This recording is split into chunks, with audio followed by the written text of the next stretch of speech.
আসসালামু আলাইকুম হুজুর, আবুল হোসেন আছেন, অনেক কান্না করতেছে। ওয়ালাইকুম আসসালাম ওয়া রাহমাতুল্লাহ। কি বলো, আবুল হোসেন কান্না করতেছে? যাও যাও, তাকে দ্রুত আমার কাছে নিয়ে এসো। ঠিক আছে হুজুর, ডেকে নিয়ে আসতেছি। আসসালামু আলাইকুম হুজুর, নিয়ে আসছি। ওয়ালাইকুম আসসালাম ওয়া রাহমাতুল্লাহ। আচ্ছা আমিরাম, তুমি যাও, আমি ওর সাথে একটু কথা বলি। ঠিক আছে হুজুর। কি আবুল হোসেন, তোমার কি হয়েছে? তুমি কি কান্না করছো? তুমি শক্ত স্ট্রং একটা ছেলে, তুমি কান্না করছো? হুজুর, আমার মার কথা মনে বেশি মনে পড়তেছে। ও আচ্ছা, এই ব্যাপার। তোমার মা তোমাকে অনেক বেশি ভালোবাসে, তাই না? জি হুজুর, আমার আম্মা আমাকে অনেক ভালোবাসে। মাশাআল্লাহ, তাহলে তো ভালো। তুমি কি তোমার মাকে ভালোবাসো না? জি হুজুর, আমি আমার মাকে অনেক বেশি ভালোবাসি। তাহলে তো ভালো কথা।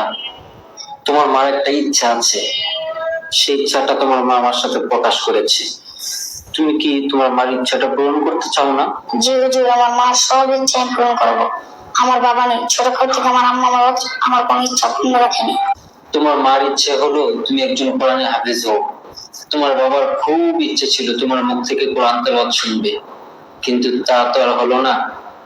এখন তোমার মায়ের ইচ্ছাটা পূরণ করো, শেষ পর্যন্ত পড়ো। হুজুর, এই কথাটা কি আপনাকে আমার মা নিজে বলেছে? হ্যাঁ, তোমার মাই আমাকে বলেছে, শুধু বলেনি, চোখের পানিগুলো ছেড়ে শুধু একটি কথাই বলেছে। ওনার জীবনে উনি কোনো কিছুই চায় না, শুধু একজন কোরআনের হাফিজের মা হতে চায়। হুজুর, আমার মায়ের এই ইচ্ছাটা পূরণ করতে চাই। শোনো, এই ইচ্ছা সবারই থাকে, তবে আল্লাহ তাআলা সবাইকে এত বড় নিয়ামত দান করেন না। যাকে তিনার পছন্দ হয় তাকেই আল্লাহ তাআলা এই নিয়ামত দান করেন। এখন তুমি আল্লাহ তাআলার পছন্দনীয় বান্দা হতে হবে, তাহলেই আল্লাহ তাআলা তোমাকে এই নিয়ামত দান করবেন, আর তোমার মায়ের ইচ্ছাটাও পূরণ হয়ে যাবে। হুজুর, আপনি আল্লাহ একটু বলবেন। কি বলবো? হুজুর, আল্লাহ যেন আমার মায়ের ইচ্ছাটা পূরণ করেন। হ্যাঁ, আমি তো অবশ্যই বলবো, তবে আমার বলার চেয়ে তোমার বলাটা উত্তম হবে। তুমি যখন শেষ রাতে ঘুম থেকে ওঠো, তখন আল্লাহর কাছে কান্না করে করে বলবে, তখন আল্লাহ তাআলা আমাদের কাছাকাছি থাকেন। তুমি বললে আল্লাহ তাআলা ঠিক শুনবেন।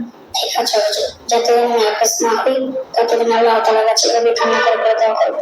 হ্যাঁ, তুমি সুন্দর সিদ্ধান্ত নিয়েছো। হুজুর, তাহলে আমি আসি, আমার জন্য দোয়া করবেন। হ্যাঁ, তুমি এখন আসো, তোমার জন্য কলিজা থেকে দোয়া থাকবে। আসসালামু আলাইকুম হুজুর, আবুল হোসেন ভাই কি যেন হয়ে গেছে। সারাদিন কান দেওয়ার পরে। ওয়ালাইকুম আসসালাম ওয়া রাহমাতুল্লাহ। কি বলো, আবুল হোসেন কান্না করে আবার পরে? দেখি ওকে আসতে বলো তো। ঠিক আছে হুজুর, দেখা নিয়ে আসতেছি। আসসালামু আলাইকুম হুজুর, আবুল হোসেন ভাই নিয়ে এসেছি। ওয়ালাইকুম আসসালাম ওয়া রাহমাতুল্লাহ। কি আবুল হোসেন, এদিকে আসো, তুমি এদিকে আসো, আসো, আসো। তুমি কি মনে করছো তুমি একলা?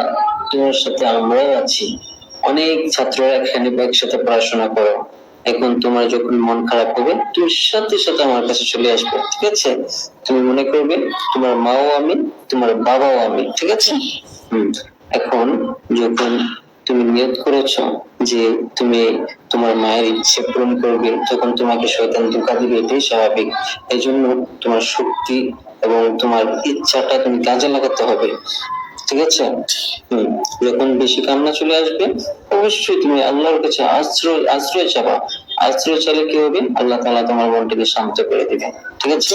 তুমি কি তোমার মায়ের ইচ্ছা পূরণ করতে চাও না? ঠিক আছে।